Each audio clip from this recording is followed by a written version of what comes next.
আসসালামু আলাইকুম। আমি মোহাম্মদ আরিফ হোসেন ভূঁইয়া, প্রভাষক, হিসাব বিজ্ঞান বিভাগ, দনীয় বিশ্ববিদ্যালয় কলেজ, ঢাকা। তোমাদের আবারও সবাইকে স্বাগতম দনীয় বিশ্ববিদ্যালয় কলেজের পক্ষ থেকে আজকের এই অনলাইন ক্লাসে। আজকে আমি তোমাদের ক্লাস নিব উচ্চ মাধ্যমিক একাদশ শ্রেণী হিসাব বিজ্ঞান প্রথম পত্র, নবম অধ্যায়। ঠিক আছে, নবম অধ্যায়ের নাম কি? আর্থিক বিবরণী। এর আগে আমি তোমাদের এই আর্থিক বিবরণী চ্যাপ্টার নিয়ে একটা অঙ্ক করিয়েছিলাম। আর্থিক বিবরণী সাধারণত দুই ধরনের, একটা হচ্ছে সেবামূলক প্রতিষ্ঠানের, আরেকটা হচ্ছে ক্রয় বিক্রয়কারী প্রতিষ্ঠানের। গত এর আগে আমি যখন একটা ক্লাস নিয়েছি তখন আমরা সেবামূলক প্রতিষ্ঠানে একটা অঙ্ক করিয়েছিলাম। আজকে আমরা তোমার ক্রয় বিক্রয় প্রতিষ্ঠানে একটা অঙ্ক করব। ঠিক আছে, যাদের বই আছে সবাই বই সামনে নাও। সমস্যা 35 নাম্বার আজকে আমরা করবো ইনশাল্লাহ। সমস্যা 35 হচ্ছে মাশরাফি ট্রেডার্স। যাদের পুরাতন এডিশন বা তারা সমস্যা 35-এর আগে বা পরে একটু চেক করলে এই মাশরাফি ট্রেডার্স অঙ্কটা পেয়ে যাবে। ঠিক আছে, তাহলে চলো আমরা সমস্যা 35 নাম্বার অঙ্কটা সলিউশন করি। দেখো, আমরা তোমার ক নাম্বার সলিউশনটা এখানে করেছি। বইটা সামনে নাও। দেখো, ক্রেডিট যে উদ্ধৃতগুলো, যেহেতু ক নাম্বারে চেয়েছে চলতি দায়ের পরিমাণ, চলতি দায়ের পরিমাণ নির্ণয় করতে হলে আমাকে যে রেওয়ামিল দেওয়া আছে প্রশ্নে ক্রেডিট যে উদ্ধৃত সাইটটা আছে এই সাইটটা তোমাদের প্রথমেই যেতে হবে। এখানে প্রথমেই দেখো একটা ব্যাংক জমাতিরিক্ত দেওয়া ছিল 28,000 টাকা। এটা একটা চলতি দায়ের একটা অংশ আমরা জানি, আমরা এই জন্য প্রথমেই ব্যাংক জমাতিরিক্ত নিয়েছি। তারপরে দেখো 10% ঋণ ছিল একটা। ঠিক আছে, 1/9/2018। হ্যাঁ, তাহলে এই যে ঋণের যে একটা সুদ হবে এখানে, এই ঋণের সুদটাও কিন্তু একটা চলতি দায়ের অংশ।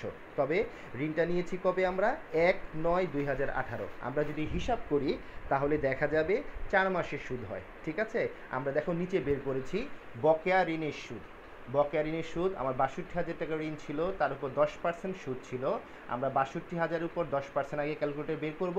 তারপর যে সুদটা বের হয় সেই সুদকে 12 দিয়ে ভাগ 4 দিয়ে গুণ করলে আমার সুদের পরিমাণ বের হবে 2,067 টাকা। এই বকেয়া ঋণের সুদও চলতি দায়ের একটা অংশ। ঠিক আছে, আমরা যখনই একটা পার্সেন্টেজ করি এই পার্সেন্টেজটা মেয়াদটা হচ্ছে 1 বছরের জন্য। কিন্তু আমি যদি 62,000 10% করে 1 বছরের সুদ বের করি তাহলে হবে না, কারণ ঋণটা নিয়েছি আমি 1/9 থেকে। যেহেতু ঋণ নিয়েছি আমি সুদটা দিব 1/9 থেকে কোন পর্যন্ত সুদ দিব? যেহেতু ডিসেম্বরে অঙ্কটা শেষ, তাহলে ডিসেম্বর পর্যন্ত দিব। আমরা যদি 1/9 থেকে হিসাব করি 9, 10, 11, 12, 4 মাস। এখানে একটা স্টুডেন্টরা তোমরা ভুল করো, সেটা হচ্ছে যেহেতু 9 মাসের 1 তারিখ, তাহলে 9টা কিন্তু ধরে হিসাব করতে হবে। আমরা অনেকেই ভুল করে 9টা বাদ দিয়ে 10 থেকে হিসাব করি, তাহলে কিন্তু 3 মাস হয়ে যায়। সেই ক্ষেত্রে কিন্তু অঙ্কটা ভুল হয়ে যাবে। আমরা যেহেতু 9-এর 1 তারিখ দেওয়া, তাহলে 9টা ধরে আমরা হিসাব করবো, তাহলে দেখবে 4 মাস আসবে। ঠিক আছে, তাহলে এই 4 মাসের সুদ কীভাবে বের করলাম? পার্সেন্ট করে 12 দিয়ে ভাগ 4 দিয়ে গুণ করে 2,067 টাকা বের করলাম। ঠিক আছে, এরপর হচ্ছে প্রদেয় নোটস নামে একটা নোটস আছে। দেখো 50,000 টাকা, আমরা এটা 2 নাম্বারে লিখেছি প্রদেয় নোটস 50,000 টাকা, এটা তোমরা বুঝবে। তারপর আছে দেখো ক্রয় খতিয়ানের জের। ক্রয় খতিয়ানের জেরের আরেক নাম হচ্ছে প্রদেয় হিসাব। হ্যাঁ, তোমরা হয়তো জানো এটা, তাই ক্রয় খতিয়ানের জেরটাও আমার চলতি দায়ে আসবে। তবে এখানে প্রদেয় হিসাব প্রশ্নে দেওয়া আছে হচ্ছে, বা ক্রয় খতিয়ানের জের দেওয়া আছে 67,000। ঠিক আছে, 67,000। কিন্তু তোমরা যদি সমন্বয়ে 2 নাম্বারে তাকাও, দেখো 5,000 টাকার ধারে ক্রয়কৃত পণ্য হিসাবভুক্ত হয়নি, যাহা সমাপনী মজুত পণ্যের অন্তর্ভুক্ত। তুমি একটা পণ্য ধারে ক্রয় করেছিলে যা হিসাবভুক্ত হয়নি, তাহলে ধারে ক্রয় করলেও কিন্তু প্রদেয় হিসাবের সৃষ্টি হয়। সুতরাং এই যে সমন্বয়ে 5,000 টাকা ধারে ক্রয় হিসাবভুক্ত হয়নি, এই 5,000 টাকাও আমার ক্রয় খতিয়ানের জের পরিমাণ বৃদ্ধি করবে, বিধায় আমরা 67,000-এর সাথে 5,000 টাকা কী করেছি? যোগ করেছি। এরপর দেখো আরও একটা সমন্বয় আছে এই প্রদেয় হিসাবকে বা ক্রয় খতিয়ানের জেরকে প্রভাবিত করবে, সেটা হচ্ছে 4 নাম্বার সমন্বয়। 4 নম্বর সমন্বয়ে দেখো মেশিন সংস্থাপন ব্যয় 500 টাকা মজুরির অন্তর্ভুক্ত। মেশিনটি 1/8/2018 তারিখে সংস্থাপন করা হয়, যার ক্রয় মূল্য 10,000 টাকা, এখনও অপরিশোধিত। তাহলে তুমি একটা মেশিন কিনেছো যার দাম হচ্ছে 10,000 টাকা, এই মেশিনটার দাম কিন্তু এখনও অপরিশোধিত। বুঝতে পেরেছি? তাহলে এই যে মেশিন টাকাটা 10,000 টাকা তুমি দেওনি, এটাও কিন্তু প্রদেয় হিসাব বৃদ্ধি করবে বা ক্রয় খতিয়ানের জেরকে বৃদ্ধি করবে। ঠিক আছে, এই জন্য আমি এই 10,000 টাকাও যোগ করেছি। তাহলে আমার 3টা অ্যামাউন্ট যোগ করে টোটাল হবে 82,000 টাকা। এটি হচ্ছে আমার আপডেট ক্রয় খতিয়ানের জের বা প্রদেয় হিসাব। ঠিক আছে, এরপর দেখো শেষের দিকে একটা ভ্যাট চলতি হিসাব আছে। এই ভ্যাট চলতি হিসাবও আমার চলতি দায়ের একটা অংশ। তবে ভ্যাট চলতি হিসাব বললেই যে চলতি দায় তা না। যদি ভ্যাট চলতি হিসাবটা ক্রেডিট সাইডে থাকে, যেমনটা এই অঙ্কে আছে, তাহলে এটা চলতি দায় হয়ে যাবে।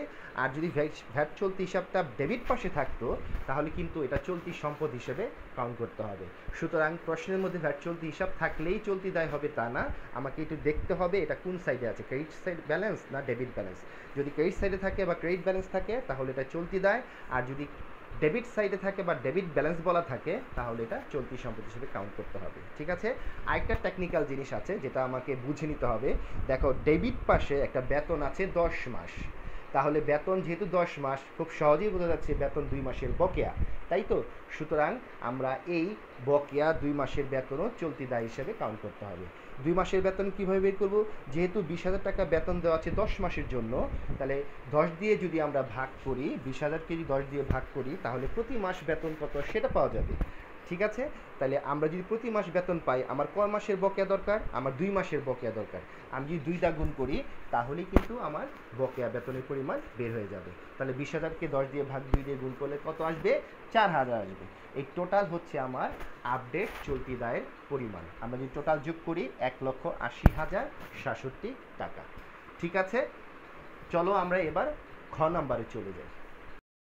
দেখো, এখানে আমরা খ নাম্বার সলিউশন করেছি। আমরা যেহেতু বিক্রিত পণ্যের ব্যয় বের করতে বলেছে, তাহলে আমরা প্রথমেই শুরু করব প্রারম্ভিক মজুত পণ্য দিয়ে। তোমরা আশা করি সবাই জানো অঙ্কে প্রারম্ভিক মজুত পণ্য প্রথমেই দেওয়া ছিল। দেখো 26,000 টাকা, আমি প্রথমেই 26,000 টাকা নিয়েছি। ঠিক আছে, 26,000 টাকা। তারপর দেখো একটা মজুরি দেওয়া ছিল, আমরা মজুরি নিয়েছি। তবে 4 নাম্বার সমন্বয়ে একটু তাকাও। 4 নাম্বার সমন্বয়ে দেখো একটা কথা বলা আছে, মজুরি সংস্থাপন ব্যয় 500 টাকা মজুরির অন্তর্ভুক্ত। তাহলে একটা মেশিন সংস্থাপন ব্যয় যেটা হয়েছে 500 টাকা, এটা কিন্তু মেশিনের সাথে যোগ হওয়ার কথা, কিন্তু ভুলে কোথায় অন্তর্ভুক্ত আছে? মজুরির সাথে অন্তর্ভুক্ত আছে। তাহলে জিনিসটা ভুল আছে, এই জন্য আমরা কী করবো? মজুরি থেকে এই 500 টাকা যে ভুল করে অন্তর্ভুক্ত ছিল সেটা বিয়োগ দিয়ে দিয়েছি। ঠিক আছে, যেহেতু জায়গার স্বল্পতা, এই জন্য আমরা শর্টকাটে 14,500 মাইনাস 500 লিখে 14,000 টাকা দেখিয়েছি। তোমরা যদি মজুরি লিখে ইনার কলমে 14,000 এরপর মাইনাস সংস্থাপন ব্যয় 500 টাকা দেখিয়ে এভাবে দেখাও, সেটাও চলবে। ঠিক আছে, আচ্ছা। তারপরে এখানে সবচেয়ে গুরুত্বপূর্ণ জিনিস যেটা, সেটা দেখো, ভাড়ার ব্র্যাকেটে বলা আছে 1/3 কারখানা। 1/3 কারখানা, আমরা জানি ভাড়া সাধারণত কোথায় যায়? পরিচালন ব্যয়তে যায়। ঠিক আছে, তবে এই যে 1/3 অংশ কারখানা বললো, কারখানার কোনো ভাড়া যদি অঙ্কে থাকে তাহলে অবশ্যই সেটা প্রত্যক্ষ খরচ মনে করে বিক্রিত পণ্যের ব্যয় ধরতে হবে, কারণ কারখানার রিলেটেড সকল খরচ হচ্ছে প্রত্যক্ষ খরচ। ঠিক আছে, আর আমরা জানি বিক্রিত পণ্যের ব্যয়ের সকল খরচ প্রত্যক্ষ খরচ যায়। ঠিক আছে, তাহলে কারখানা যেই ভাড়ার যে 1/3 কারখানা সংক্রান্ত 12,000 টাকার 1/3 যদি আমরা করি, এই 12,000 টাকার 1/3 যদি করি তাহলে বের হয় 4,000 টাকা। ঠিক আছে, তাহলে এই যে 4,000 টাকা কারখানা ভাড়া, এটা প্রত্যক্ষ খরচ হিসাবে বিক্রিত পণ্যের ব্যয় দিতে হবে। ঠিক আছে, তারপরে হচ্ছে দেখো একটা ক্রয় দেওয়া আছে নিচে মাঝামাঝি অবস্থায় 25,000 টাকা। 25,000 টাকা। আর তোমরা যদি সমন্বয়ে তাকাও, দেখো 2 নাম্বার সমন্বয়ে 5,000 টাকার ধারে ক্রয়কৃত পণ্য হিসাবভুক্ত হয়নি যা সমাপনী মজুত পণ্যের অন্তর্ভুক্ত। তাহলে যেহেতু একটা অলিখিত ক্রয় ছিল, ধারে ক্রয় যেটা হিসাবভুক্ত হয়ই নাই, তাহলে তোমাকে কি করতে হবে? এখন এই 5,000 টাকা আমার এক্সিস্টিং যে ক্রয় ছিল 25,000 তার সাথে যোগ করতে হবে। ঠিক আছে, যোগ করলাম। তারপর আরেকটা সমন্বয় ছিল, তাকাও 3 নাম্বার, বিনামূল্যে পণ্য বিতরণ 8,000 টাকা। ঠিক আছে, বাকি অংশ এখানে রিলেটেড না, আমরা বাকি অংশ করলাম না। তাহলে এই যে বিনামূল্যে পণ্য বিতরণ করলো, পণ্য বিতরণ করার ফলে পণ্যের পরিমাণ কিন্তু হ্রাস পায়। পণ্যের আরেক নাম কি? ক্রয়। তাহলে ক্রয়ের পরিমাণ হ্রাস পেয়েছে, এই জন্য আমরা এই ক্রয়ের টোটাল যোগফল থেকে আমরা বিনামূল্যে পণ্য বিতরণ কি করেছি? মাইনাস করেছি। মাইনাস যদি আমি 8,000 টাকা করি তাহলে ব্যালেন্স দাঁড়ায় কত? 22,000 টাকা। এখানে আরও একটা জিনিস ছিল, তোমরা যদি লক্ষ্য করো, দেখো ক্রেডিট পাশে তাকায় দেখো, কারবারি বাট্টা ছিল 5,000 টাকা। ঠিক আছে, তাহলে কারবারি বাট্টা অবশ্যই ক্রয় বিক্রয় থেকে বাদ যায়, তবে যেহেতু এটা ক্রেডিট পাশে দেওয়া আছে তাহলে এই কারবারি বাট্টা ক্রয়ের কারবারি বাট্টা মনে করতে হবে। ঠিক আছে, যদি ডেবিট পাশে কোনো কারবারি বাট্টা থাকে সেটা বিক্রয়ের কারবারি বাট্টা মনে করতে হবে। তাহলে যেহেতু ক্রেডিট পাশে দেওয়া আছে তাহলে এটা ক্রয়ের কারবারি বাট্টা মনে করে আমরা ক্রয় থেকে বাদ দিলাম কত? 5,000 টাকা। তাহলে ক্রয় থেকে যোগ হলো অলিখিত ক্রয়, বাদ গেল বিনামূল্যে পণ্য বিতরণ, পণ্যের পরিমাণ হ্রাস পায়, আর কারবারির বারটা ক্রেডিট পাশে দেওয়া আছে বিধায় এটা ক্রয়ের কারবারির বারটা ধরে আমরা বাদ দিলাম 5,000। সর্বশেষ ক্রয়ের ব্যালেন্স কত দাঁড়াচ্ছে? 17,000 টাকা। এরপর আরও একটা গুরুত্বপূর্ণ জিনিস, সেটা হচ্ছে যেহেতু অঙ্কে কারখানা ভাড়া আছে, তাহলে তোমাকে বুঝে নিতে হবে তোমার এই প্রতিষ্ঠানটা একটা উৎপাদনমুখী প্রতিষ্ঠান। তার মানে কি? সে নিজেই পণ্য উৎপাদন করে পণ্য বিক্রি করে, ঠিক আছে? ইউজুয়ালি সাধারণত আমরা কম দামে পাইকারি বাজার থেকে কিনে তারপর সেটাকে মডিফাই করে ফাইনালি বাজারে বিক্রি করি, কিন্তু এই প্রতিষ্ঠানটা নিজেই পণ্য উৎপাদন করে তারপর ব্যবসা বাইরের বাজারে বিক্রি করে। আমরা কিভাবে বুঝলাম সে নিজেই পণ্য উৎপাদন করে? কারণ এখানে বলা আছে কারখানা ভাড়া, তার মানে তার কারখানা ভাড়া দিতে হয়, মানে তার নিজের কারখানা আছে। এইভাবে আমরা বুঝে নিয়েছি যে সে নিজেই পণ্য উৎপাদন করে তারপর বাজারে বিক্রি করে। আর যদি কোনো প্রতিষ্ঠান নিজেই পণ্য উৎপাদন করে বাজারে বিক্রি করে, তাহলে ওই প্রতিষ্ঠানের যে যন্ত্রপাতির অবচয়, সেই যন্ত্রপাতির অবচয়টাও প্রত্যক্ষ খরচ ধরতে হয়। আমরা জানি যন্ত্রপাতির অবচয় বা আসবাবপত্র, অন্যান্য দালান কোঠা, যে কোনো অবচয় কিন্তু পরিচালন ব্যয়তে যায়। কিন্তু কারখানা ভাড়া যদি থাকে অঙ্কে, বা যদি আমরা বুঝতে পারি এই অঙ্কটা উৎপাদনমুখী প্রতিষ্ঠান, সে নিজেই পণ্য উৎপাদন করে, তাহলে ওই অঙ্কের ক্ষেত্রে শুধুমাত্র যন্ত্রপাতির অবচয়, আর অন্য কোনো অবচয় না, কিন্তু আবার আসবাবপত্রের অবচয় কিন্তু এখানে আসবে না, বা দালান কোঠার অবচয় এখানে আসবে না। শুধুমাত্র যন্ত্রপাতির অবচয়টা প্রত্যক্ষ খরচ মনে করে বিক্রিত পণ্যের ব্যয় দিতে হবে, ঠিক আছে? তাহলে আমরা যন্ত্রপাতির অবচয়টা এখানে নিয়েছি। তবে যন্ত্রপাতির অবচয়টা একটু বোঝার আছে। দেখো, রেয়া মিলে একটা যন্ত্রপাতি দেওয়া আছে 70,000। আমরা এই 70,000-এর উপর 10% অবচয়ের হার দেওয়া আছে, আমরা বের করব। 70,000 10% যদি করি তাহলে বের হয় কত জানো? 7,000 টাকা। 70,000 10% করলে বের হয় 7,000। আমরা 7,000 টাকা একটা নিলাম। তারপর একটা জিনিস এখানে আছে, 4 নম্বর সমন্বয়ে যে দেওয়া ছিল, মেশিন সংস্থাপন ব্যয় 500 টাকা, মজুরি অন্তর্ভুক্ত। মেশিনটি 1/8/2018 তারিখে সংস্থাপন করা হয়, যার ক্রয় মূল্য 10,000 টাকা এখনও অপরিশোধিত রয়েছে। তাহলে এখানে আরও একটা মেশিন ছিল, কিন্তু নতুনকৃত মেশিন 10,000 টাকা, এবং এই মেশিনটা বসানো ব্যয় হয়েছিল কত? 500 টাকা। তাহলে একটা মেশিন ক্রয়ের পর যদি কোনো সংস্থাপন ব্যয় থাকে, তাহলে কিন্তু তার সাথে যোগ হয়ে যায়। তাহলে 10,000 টাকার মেশিনের দাম এখন হয়ে যাবে 10,500 টাকা, ঠিক আছে? এই 10,500 টাকার উপর তোমাকে অবচয় ধরতে হবে। তবে মেশিনটা সংস্থাপন হয়েছিল কবে? 1/8/18। আমি 1/8/18 যদি সংস্থাপন করি, তাহলে মেশিনটা কিন্তু আমি ইউজ করব এই 1/8/18 থেকেই। তাহলে 1/8/18 থেকে যদি আমি মেশিনটা ইউজ করি, তা আমি ডিসেম্বর পর্যন্ত কত মাস ইউজ করব? তাহলে আমি যদি হিসাব করি, যেহেতু 1 তারিখ দেওয়া, তাহলে আমাকে কিন্তু 8টা ধরে হিসাব করতে হবে। 8, 9, 10, 11, 12। তাহলে এই মেশিনটা কিন্তু 5 মাস আমি ইউজ করেছি। সুতরাং এই যে 10,500 টাকার মেশিন, এই 10,500 টাকার মেশিনটার 10% করে তোমাকে আবার 5 মাসের অবচয় ধরতে হবে, ঠিক আছে? আমি যদি 5 মাসের অবচয় ধরি, তাহলে বের হয় 438 টাকা।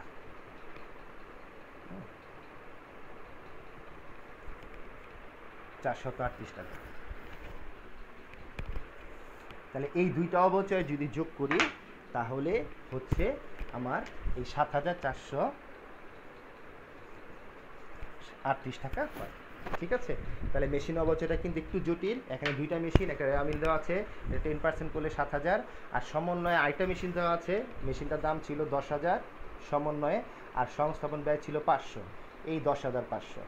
এটার উপর যদি আমরা তোমরা 10% করো, তাহলে বের হবে 1,050 টাকা। এই 1,050কে আবার 12 দিয়ে ভাগ, 5 দিয়ে গুণ করলে বের হবে 438 টাকা। বুঝতে পেরেছি?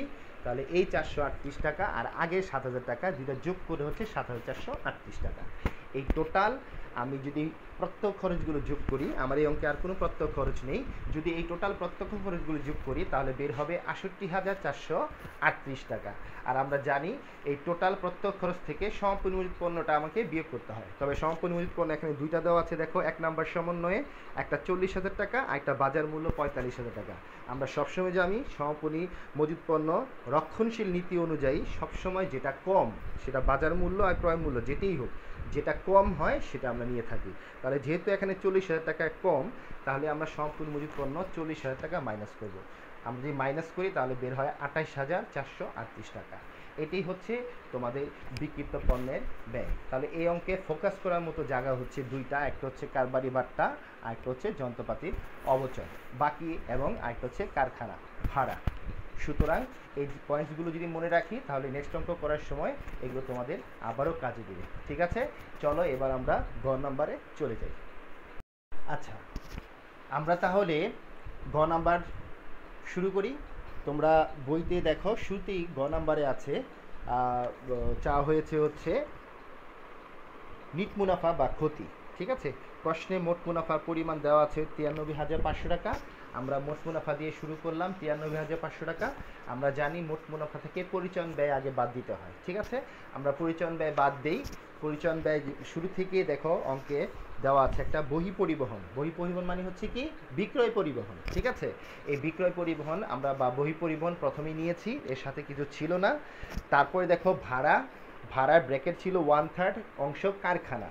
আমরা জানি আমরা খ নাম্বার যখন করেছি এই 1/3 কারখানা ভাড়া কিন্তু আমরা বিক্রিত পণ্যের ব্যয় দিয়েছি। আর বাকি যেই 3-এর 2 অংশ রয়ে গেল, এই 3-এর 2 অংশ ভাড়াটাকে আমরা কি ভাড়া, অফিস ভাড়া হিসেবে কাউন্ট করে পরিচালন ব্যয়তে নিব। ঠিক আছে, এই জন্য ভাড়া আমরা 12,000 টাকার 3-এর 2 অংশ নিয়েছি। কত? 12,000 3-এর 2 অংশ হয় 8,000 টাকা। ঠিক আছে, এক অংশ গেল বিক্রিত পণ্যের ব্যয় খতে, আর 2 অংশ গেল আমার পরিচালন ব্যয়তে। ঠিক আছে, এরপর হচ্ছে দেখো বেতন ব্র্যাকেটে দেওয়া ছিল 10 মাস। আমরা জানি যে 10 মাস যেহেতু দেওয়া আছে 2 মাসের বকেয়া, এই 2 মাসের বকেয়াটা যোগ করে দিতে হয়। আমরা ক নাম্বারে দেখো মনে আছে কিনা, ক নাম্বারে কিন্তু বকেয়া বেতন 4,000 টাকা আমরা নিয়েছিলাম। তাহলে এই যে বেতন 20,000 তার সাথে বকেয়া 2,000 টাকা 4,000 টাকা যোগ করে আমরা বেতন নিয়েছি কত? 24,000 টাকা। ঠিক আছে, আমরা জায়গার স্বল্পতার জন্য এভাবে দেখিয়েছি। তোমরা ইচ্ছে করলে বেতন ইনার কলমে 20,000 যোগ বকেয়া 4,000 এভাবে 24,000 টাকা দেখাতে পারো। তারপরে দেখো দেওয়া আছে কি কমিশন সরাসরি 1200 টাকা দিয়েছি, কারবার খরচ সরাসরি 800 টাকা দিয়েছি। এখানে একটা কথা, কোন কোন অঙ্কে দেখবে কারবারি খরচকে বিক্রিত পণ্যের ব্যয় ধরা হয়, তবে মনে রাখতে হবে কারবার খরচের সাথে যদি অফিস খরচ দেওয়া থাকে তাহলে কারবারি খরচকে প্রত্যক্ষ খরচ ধরে বিক্রিত পণ্যের ব্যয় দিতে হয়। আর এই অঙ্কে যেহেতু কারবার খরচের সাথে কোনো অফিস খরচ দেওয়া নেই, এই জন্য কারবারি খরচকে আমরা পরোক্ষ খরচ হিসাবে পরিচালন ব্যয়তে দিয়েছি। ঠিক আছে, তারপর হচ্ছে বিজ্ঞাপন দেওয়া ছিল দেখো 12,000। আর সমন্বয় যদি তাকাও 3 নম্বর সমন্বয়ে একটা বিনামূল্যে পণ্য বিতরণ ছিল 8,000। এই যে আমি বিনামূল্যে পণ্য বিতরণ করলাম, এটাও তো একটা বিজ্ঞাপন। তাহলে বিজ্ঞাপন হয়ে গেল কটা? 2টা। মিলে ছিল 12,000, আমি আবার পণ্য বিতরণ করলাম 8,000। আমার টোটাল বিজ্ঞাপনের পরিমাণ দাঁড়াচ্ছে কত? 20,000 টাকা। ঠিক আছে, এরপর সমন্বয়ে একটু বলা আছে 3 নম্বরেই লেজ এবং বিজ্ঞাপন খরচ পরবর্তী 4টি আর্থিক বছরে হিসাবভুক্ত করতে হবে। এই যে তোমার হাতে টোটাল 20,000 টাকা বিজ্ঞাপন খরচ হয়েছিল, এই বিজ্ঞাপন খরচটা করতে হবে 4 বছরের জন্য। ঠিক আছে, আমি অঙ্কটা করতেছি 1 বছর। তাহলে 20,000 টাকা যদি 4 বছরের জন্য করতে হয় তাহলে প্রতি বছর কত করে পড়ে? 5,000 করে পড়ে। তাহলে আমি কিন্তু যেহেতু এটা 1 বছরের অঙ্ক, তাহলে আমি এ বছর দেখাবো কত? 5,000, কারণ 4 বছর দেখাইতে বলছে, প্রতি বছর 5,000 করে পড়ে। তাহলে 20,000-এর মধ্যে যদি 5,000 টাকা আমি খরচ দেখাই, তাহলে বাকি যে 15,000 টাকা থাকবে, এই 15,000 টাকাটা বিলম্বিত বিজ্ঞাপন নামে বাদ দিতে হবে। ঠিক আছে, আমি আবারও বলি 20,000 টাকা আমার টোটাল বিজ্ঞাপন খরচ হয়েছে, এই 20,000 টাকাটা 4 বছর দেখাইতে বলছে। 4টা বছরের মধ্যে আমি 4 দিয়ে যদি ভাগ করি তাহলে বের হয় কত? 5,000। এই 5,000 টাকা আমি এবছর দেখাবো, কারণ আমি কিন্তু 1 বছর অঙ্ক করতেছি, আমি কিন্তু একবারে 4 বছর অঙ্ক করতেছি না। তাহলে 1 বছরে যেহেতু 5,000 টাকা দেখাইতে বলছে, এই জন্য আমি 20,000-এর মধ্যে 5,000 টাকা দেখাইলাম। আর বাকি যে 15,000 টাকা রয়ে গেল, এই 15,000 টাকাটা কী নামে বাদ দিতে হবে? বিলম্বিত বিজ্ঞাপন নামে বাদ দিতে হবে, যেটা 4-এর 3 অংশ হয়ে যায়। ঠিক আছে, এরপর দেখো একটা আইটেম ছিল রপ্তানি শুল্ক। আমরা রপ্তানি শুল্ক সরাসরি বসিয়েছি 1,000। ইজারা সম্পত্তি ছিল ব্র্যাকেটে 10 বছর। আমরা যদি 10 দিয়ে ভাগ দেই তাহলে 1 বছরে ইজারা সম্পত্তি কত সেটা পাবো। এটা আমরা লিখেছি ইজারা সম্পত্তির অবলোপন, 70-কে 10 দিয়ে ভাগ দিয়ে 7,000 টাকা বসিয়েছি। আরেকটা হচ্ছে দেখো সবার শেষে অন দায়ী দেনা, এটা একটা খরচ, 2700 টাকা বসিয়েছি। আমরা যদি টোটাল পরিচালন ব্যয় যোগ করি তাহলে টোটাল পরিচালন ব্যয়ের পরিমাণ দাঁড়ায় 51,000 টাকা। ঠিক আছে, আমার টোটাল মুনাফা ছিল 93,500 টাকা, তার থেকে টোটাল পরিচালন ব্যয় 51,000 টাকা যদি আমরা বিয়োগ করি তাহলে বিয়োগফল দাঁড়ায় 42,500 টাকা। এই বিয়োগফলকে বলা হয় পরিচালন মুনাফা। আমাদের মনে রাখতে হবে পরিচালন মোট মুনাফা থেকে যদি পরিচালন ব্যয় বাদ দেই তাহলে যে বিয়োগফল দাঁড়ায় সেটাকে বলা হয় পরিচালন মুনাফা। আসো আমরা পরবর্তী পৃষ্ঠায় যাই। আমরা এই পরিচালন মুনাফা 42,500 টাকা দিয়ে আবার শুরু করব, ঠিক আছে? আচ্ছা, আমরা এখন বাকি অংশে চলে এসেছি। আমরা পরিচালন মুনাফা বের করেছিলাম। হ্যাঁ, পরিচালন মুনাফা বের করেছিলাম কত? 42,500 টাকা, তাই তো? এই 42,500 টাকার সাথে আমরা এখন কি করব? অপরিচালন যে আয় আছে সেই অপরিচালন আয় যোগ করব, ঠিক আছে? এই অঙ্কে কি কি অপরিচালন আয় ছিল আমরা যদি দেখি, দেখো প্রথমেই দেখো একটা লগ্নি ছিল। লগ্নি মানে কি? বিনিয়োগ। আমরা যেই বিনিয়োগের সুদটাও কিন্তু অপরিচালন আয়ের একটা অংশ। তবে বিনিয়োগটা কিন্তু এখানে একটু প্রবলেম আছে। দেখো বিনিয়োগের বা লগ্নির ব্র্যাকেটে কিন্তু বলা আছে 1-2-17। 1-2 মানে কি? ফেব্রুয়ারি, ঠিক আছে? আমি যদি ফেব্রুয়ারি থেকে হিসাব করি তাহলে ডিসেম্বর পর্যন্ত কিন্তু 11 মাস দাঁড়ায়, ঠিক আছে? তবে আমাকে লক্ষ্য করতে হবে সালটা কিন্তু 2017। আমি যখন, তার মানে আমি লগ্নি করেছি কিন্তু 2017 সালে। আমি যখন 17 সালে হিসাব করেছি তখন কিন্তু আমি 11 মাসের সুদ ধরেছি। বাট আমি কিন্তু এখন 18 সালে হিসাব করতেছি, তাই তো? 18 সালে কিন্তু জানুয়ারি থেকে আমি এই বিনিয়োগটা পেয়েছি। সুতরাং 18 সালে কিন্তু আর 11 মাসের সুদ ধরা যাবে না।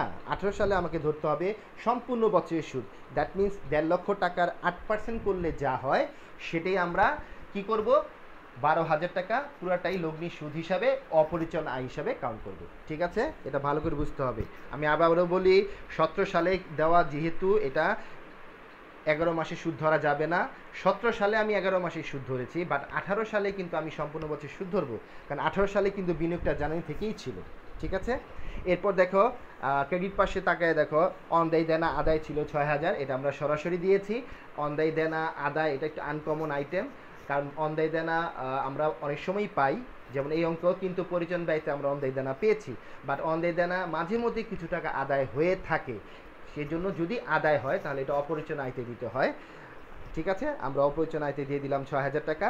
তারপর দেখে একটা উপভাড়া আছে। আমরা জানি উপভাড়া সবসময় অপরিচালন আয়ের একটা অংশ, এই জন্য উপভাড়া দিয়েছি।